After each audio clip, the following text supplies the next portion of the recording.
Hey guys, welcome back. We've got the engine mounted in there. We've got our supports welded and in place. So life is looking good.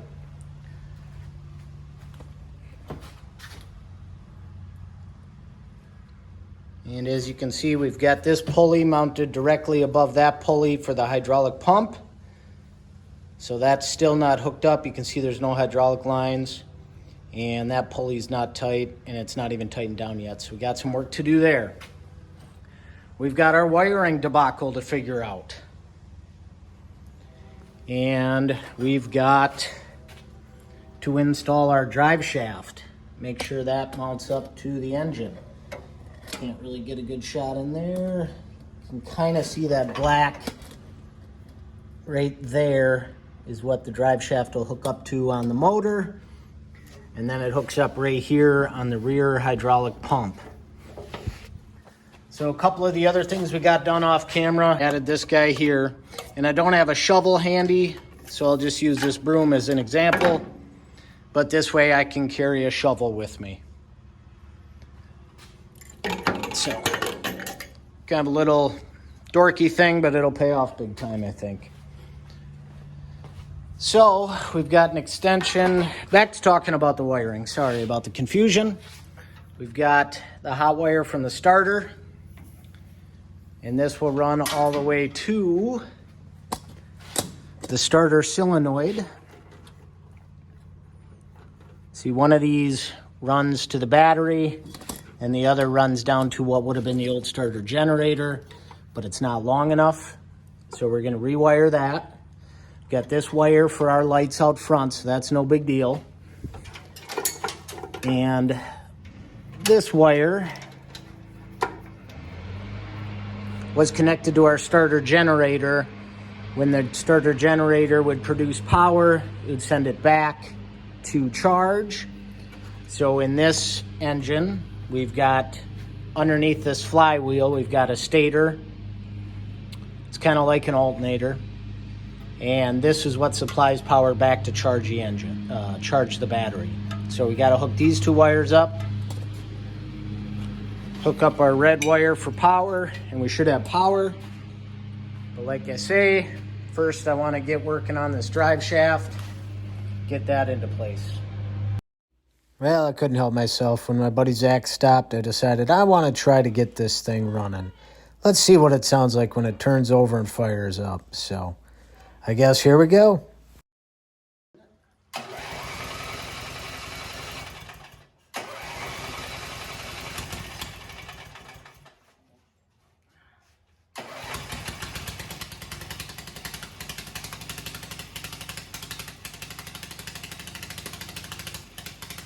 Music to my ears. So she runs good. The only issue will be trying to turn it off.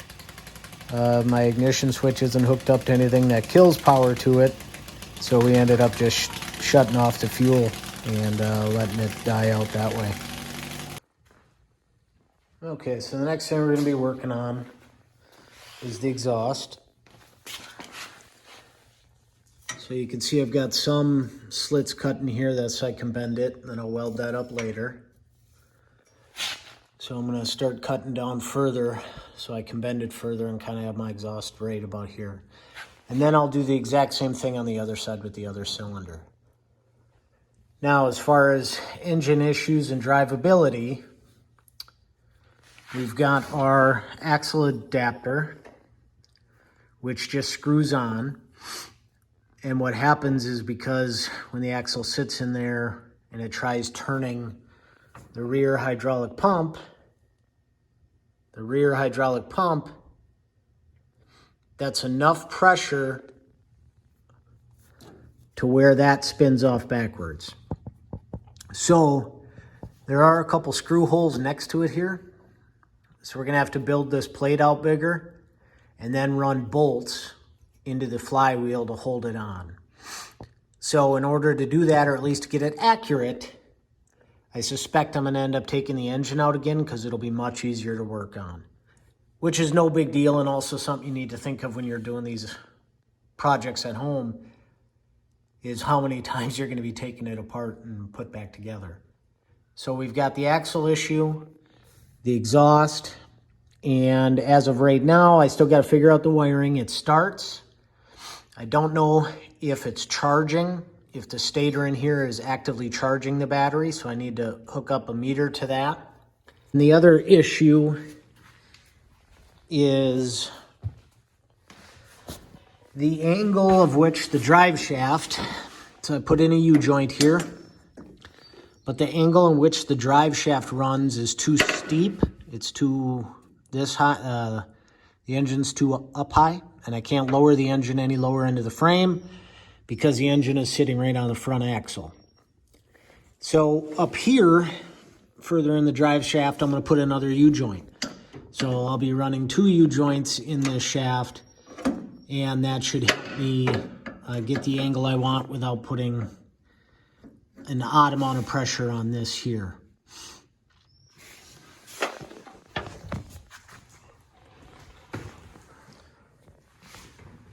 So that's kind of where we're at today. That's where we're leaving off. Next couple days, I'll probably work on the exhaust, and then we'll work on that drive shaft issue once I get a U-joint in. Another one's about $15. I just ordered it on Amazon, so. And then we'll play with the wiring some more. And then once we get the tractor running top notch, then it'll be time to hook up the hydraulic pump. And hopefully our loader works faster than it did before. All right, so if you get a chance, hit that like, subscribe, hit the bell for notifications so you can follow me for our next video. And one of these days, I promise, we will get this project done.